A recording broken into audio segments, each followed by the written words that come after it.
Growing up as a kid, I don't think I watched any movie more than I watched the Friday the 13th films.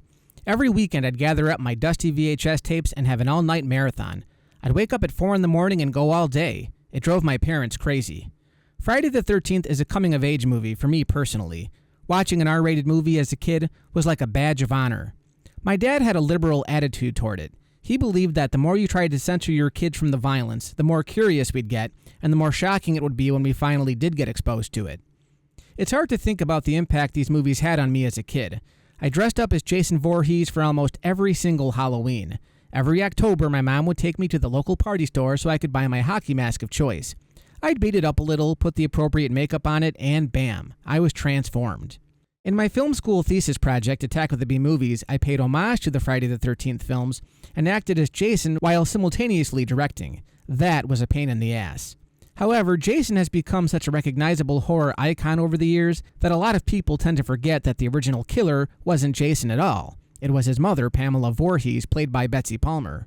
Her casting in the role is almost legendary because at the time, Betsy Palmer was known for more family-friendly roles.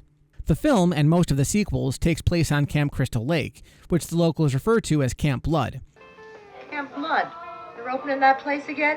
It gives the camp an urban legend quality before we're even introduced to the location.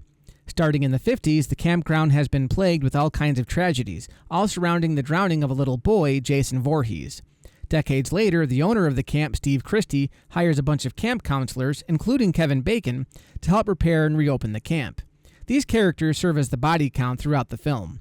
It all boils down to a fight between the sole survivor, Alice, played by Adrienne King, and Mrs. Voorhees, who reveals her motives during the climax. Look what you did to him. Look what you did to him. The film has that low-budget, gritty quality that defined a lot of indie horror films of the time, something that went away as the budgets for the films gradually increased. A lot of the time we're given a chilling POV of the killer as it stalks its prey. This was something that was experimented with in John Carpenter's Halloween, but I thought the effect worked just as well in this film. Tom Savini supplied the groundbreaking makeup effects, and to this day they hold up remarkably well. Some people have a hard time understanding the artistic nature of gory makeup, but the fans who appreciate it tend to agree that the gore effects are what really make this film a talking point. My favorite death would have to be the Kevin Bacon spear through the throat. Ari Lehman was the first actor to play Jason in the series, playing the little boy who jumps out and attacks Alice at the end of the film. It was a memorable way to end the film because it leaves you haunted with that final question. Is Jason still alive, or is it all in Alice's head? Ma'am, we didn't find any boy. Then he's still there. I never understood why Halloween got all the critical acclaim, while Friday the 13th became the subject of ridicule and disgust, even though it was directly inspired by Halloween's success.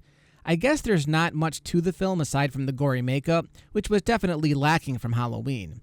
Maybe Friday the 13th doesn't have the same level of cinematic flair, but I feel critics are being a little prude to dismiss this film simply because it has the balls to show more. And in today's PC culture, I think we need this film more than ever, simply so we have a bit of contrast to the big, watered-down studio films of present day. And in my opinion, when comparing the two films, I find Friday the 13th to be more entertaining overall. There's something unsettling about the woods, which is why so many horrible knockoffs use that setting. Say what you want about some of the later sequels, but most slasher movies don't hold a candle to the original.